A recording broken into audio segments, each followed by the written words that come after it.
This is Walt Disney World Today. Give us 5 minutes and we'll give you the world. It's Monday, March 6, 2006, and this is episode number 70 of Walt Disney World Today. I'm Matt Hochberg from MGMstudios.org. On the panel today, we have everyone's favorite Live 365 host, Mike Newell of Mouse World Radio. Welcome, Mike. Hey, Matt. How you doing today? Outstanding. And we also have the angriest man in Disney World podcasting, Len Testa of the Unofficial Guide to Walt Disney World. Welcome, Len. It's more of a chafing than an actual irritation, but go ahead. And we have a man who says he's proud not to go to Animal Kingdom, Mike Scopa of MousePlanet.com. Welcome, Mike. Hey, Star Command picked a fine time to send new recruits. That's very fitting because we do have a new recruit on today's show. We're actually being invaded by Mouse Planet. They're taking over our podcast today. We've got Mark Goldhaber of MousePlanet.com. Welcome to the show, Mark. Thanks. Hey there, hi there, ho there.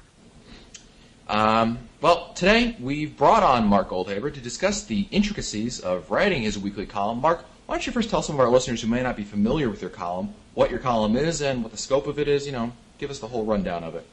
Well, the column that I'm probably most known for is my weekly Walt Disney World update that appears every Monday at MousePlanet.com. I also write occasional Worldview columns and write for our Business of Magic column as well. In fact, next week I'll have a column going up about the annual shareholder meeting that's occurring on Friday. But the Walt Disney World update basically gives what's going on at Walt Disney World, what's new. We keep track of what refurbishments are going on at various parks and resorts, upcoming park events. We keep track of some of the discounts that are going on, give park hours and so forth. And that comes to you every week. Right. Probably, I think, what the most difficult thing that people don't understand about the work that you do for gathering information for your column every week is that, sometimes it sounds like it's a very easy job just to go around Walt Disney World and see what's new, quote unquote. But a lot of that work there's more than that that's involved in your column, getting the information on a weekly basis. And it's more than just looking for construction walls. Is that right, Mark? Yeah, well, first of all, it's kind of hard to look for construction walls from upstate New York. My glasses don't enable me to see quite that far. But a lot of the time I get information from people who are working down there. Sometimes I get stuff from people who are vacationing down there. A lot of the news and stuff I'll pick up from various other sources, and then I have to take all that, put it together, figure out what's actually going on, what of the information that's being fed to me is actually valid and what is not. We actually did let something through that we shouldn't have about a month ago. What was that, Mark? We got hoaxed by somebody that was it got Pirates? The Pirates refurbishment. Somebody put together a hoax flyer that was supposedly being going to be handed out once the attraction closed, and because it came to us through various channels, and it first came to me from somebody else at Mouse Planet who had gotten it from somebody Scopa. No. Yeah. It actually an inside job, yeah. It actually was through somebody on the West Coast. But apparently this is somebody who has pulled a number of scams before, and I actually got an email from somebody telling me that this person had actually scammed them on something through eBay. So this is a person who apparently is a regular hoaxster, and we got burned. So we do our best to make sure that the stuff that is not true doesn't get into the update. But every once in a while we do miss something and it gets in there. Also, every once in a while I take educated guesses on what might happen based on some of the information that's coming my way, and I guess wrong, such as when I predicted that they would be dropping the MGM out of the name of the Studios park based on various indicators in a number of different locations, and they must have signed a deal with Sony to keep the MGM name on the park.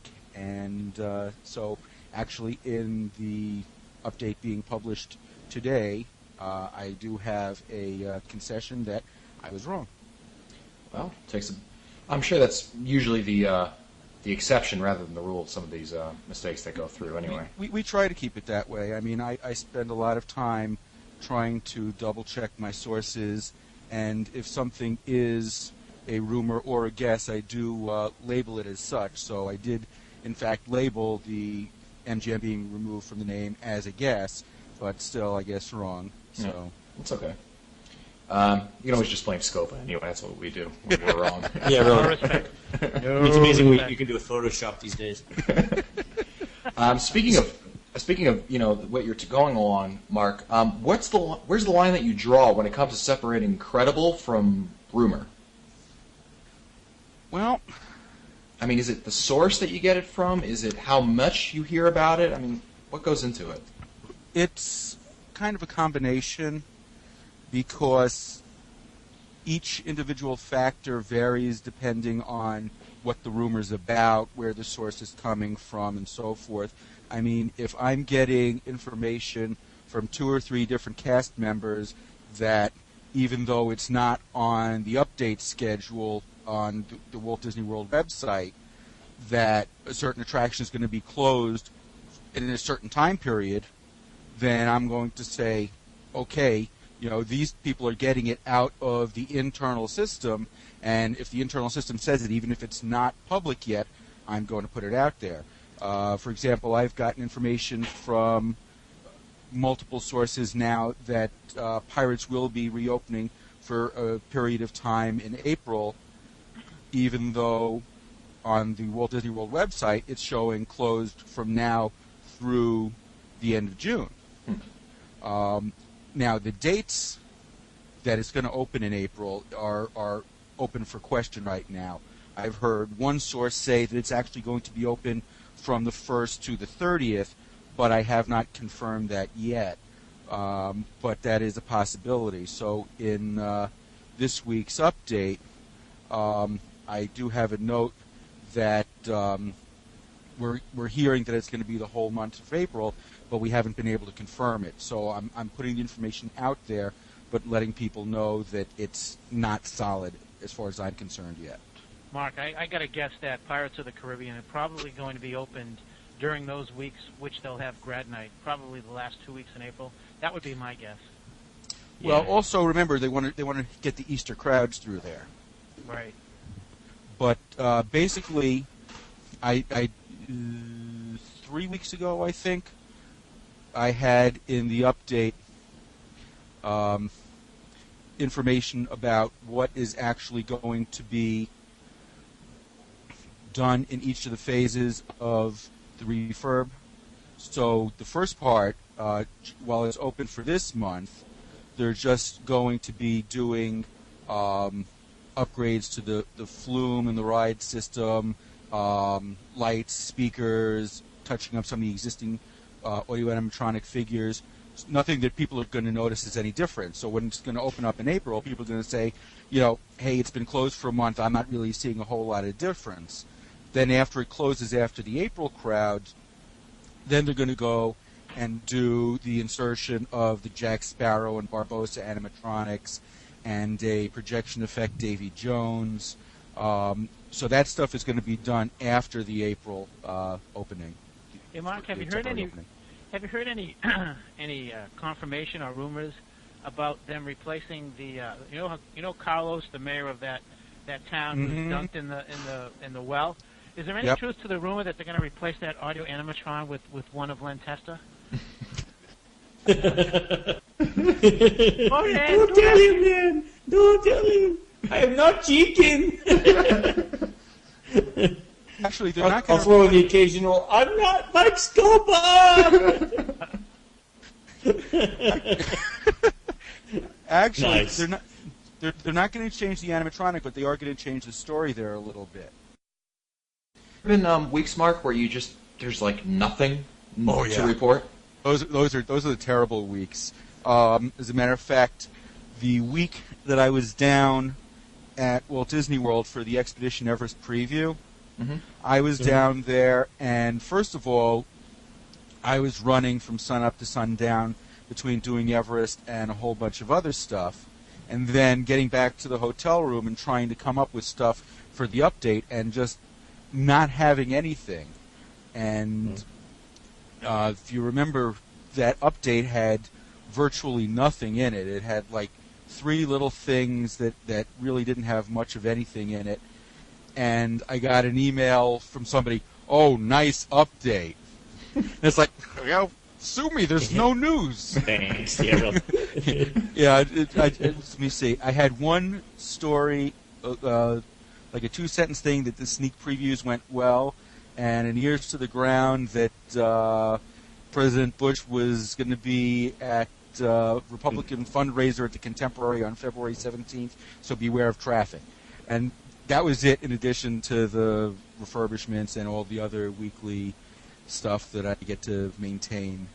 What's the difference between ears to the ground and the normal part of your column? What differentiates it? I've kind of dropped the ears to the ground thing because I've changed the way that I'm doing it. It used to be that I tried to put all the rumors and stuff that was more hearsay than news reportage in the ears to the ground section to differentiate it. But I found that a lot of the just normal news stuff really didn't need more than a sentence, and a lot of the rumor stuff sometimes needed a full story. So I've changed it now, and the quick takes at the bottom are actually now going to be labeled quick takes. Interesting. So Mark, like things like the hotel rehabs that you have, they're not available on either the regular Disney site, even the Disney travel agent site. Where do those come from? Sometimes I get that from people that are staying at the resorts. Sometimes I do get it fed to me by travel agents, and some stuff I get actually through the Polynesian and Contemporary. I first got that out of a convention planning or some kind of planning site that had some kind of article that every week I go through and I search for Walt Disney World stuff throughout the internet, trying to find clues to what's happening. And you find stuff in the strangest places. I found a construction company press release about how they had gotten the bid on constructing a new roadway on Walt Disney World property. Right. And following up on all that, I ended up tracing that down to being the connector road that goes to the new Western Beltway that they're building. And by tracing it through that company and a bunch of other places, I was able to get an estimate of when the construction was going to take place and so forth. So some of it is just, dogging the stuff and tracking it down, and other stuff is it drops in my lap. It comes from all sorts of different ways, and there's really no consistency. It's just hours and hours every week of spending trying to find this stuff, and some weeks I have more stuff that I can write up, and other weeks I've got next to nothing. And sometimes I'm sitting there with the raw material, just staring at it, trying to will it into a digestible format so that I can actually put it on in the file. And wait, are we talking about Scopus column, or are we talking about the updates? Did we transition here? No. So will it into a digestible format. If that doesn't describe the creative writing process, really, I don't know what does. But go ahead. Yeah, I'll tell you.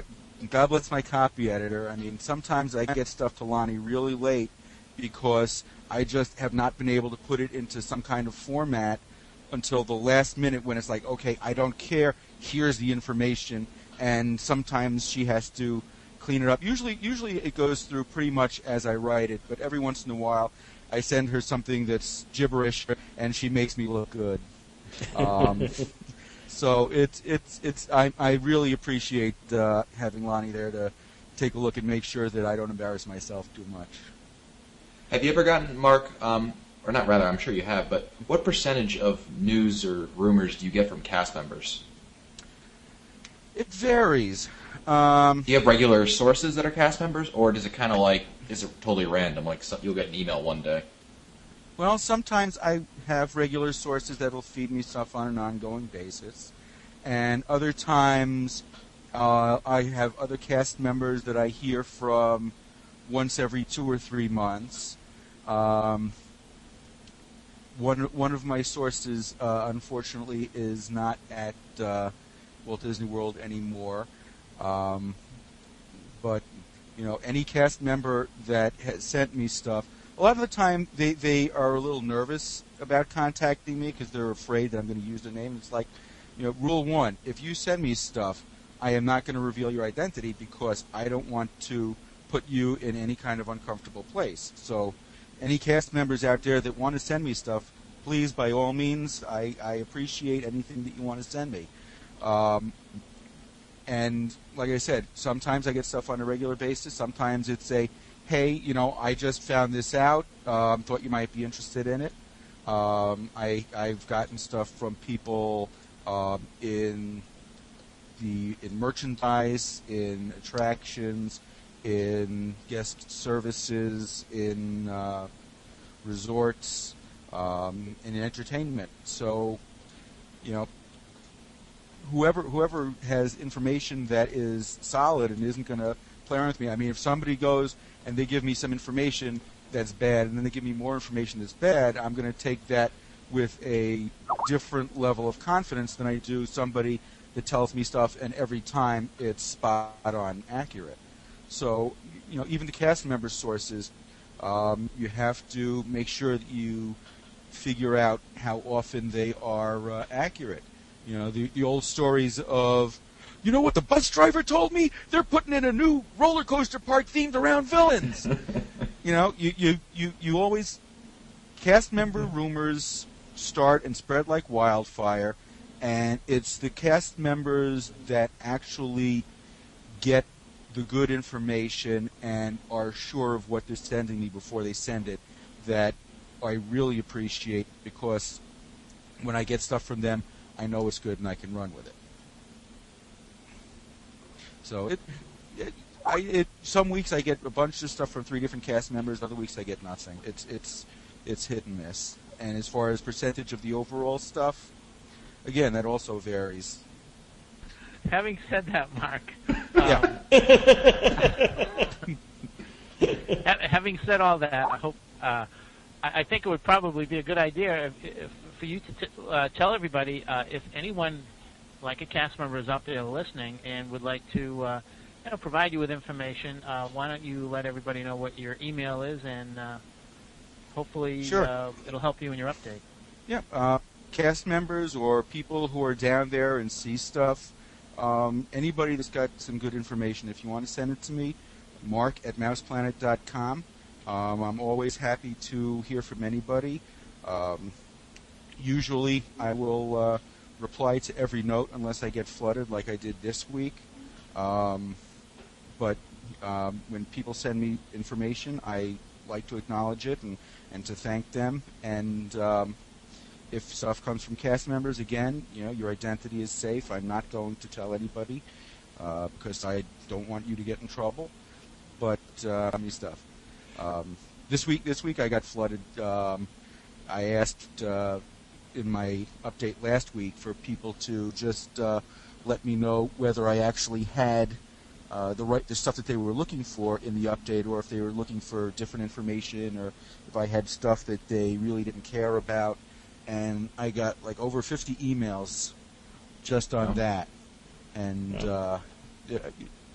I just couldn't answer every one of them individually, but it was really gratifying because more than half of them said, "Don't change a thing." That's always good. No changing. Which normally when you go out and you're writing stuff on the internet, 90% of the stuff you get back is complaints or corrections, hey, you got this wrong. So for half the people to write back and say, don't change anything, and of the other half, most of them said, it's wonderful, I love it, just I would love to see this too. It was really gratifying to get that kind of feedback. Great. And your column, Mark, can be found at mouseplanet.com/Mark, is that right? Not anymore, not since the redesign. Okay. How can they reach your column? The Walt Disney World update, if you go to mouseplanet.com, the most recent update is always going to be on that front page. And it's published every Monday, right, Mark? The update is published every Monday. And if you want to go back through the history, there is a link on the left side that says WDW Park Update. So that'll give you a list of all of the updates going back however many years it is. And then, again, on the front page under current articles, we always have at least 1 week's worth of articles there. So whatever the previous Monday is, it'll be there. And since this show is being published on a Monday, there's a fresh one out today. Excellent. Well, that's it for us today. This has been episode number 70 of Walt Disney World Today. Mark Goldhaber, thanks for being on the show. It's been a pleasure to have you here. Oh, my pleasure. We're going to have you back at some point, I'm sure, to tell us more stories about Scopa and other ththings that are interesting in the world of Mouse Planet. Just don't show them pictures, Mark. I'd be happy. Well, I didn't take a picture at the very Merry Christmas party when you got Twitter pated. I got who? Ooh. Well, when your favorite walked by as we were standing in Fantasyland.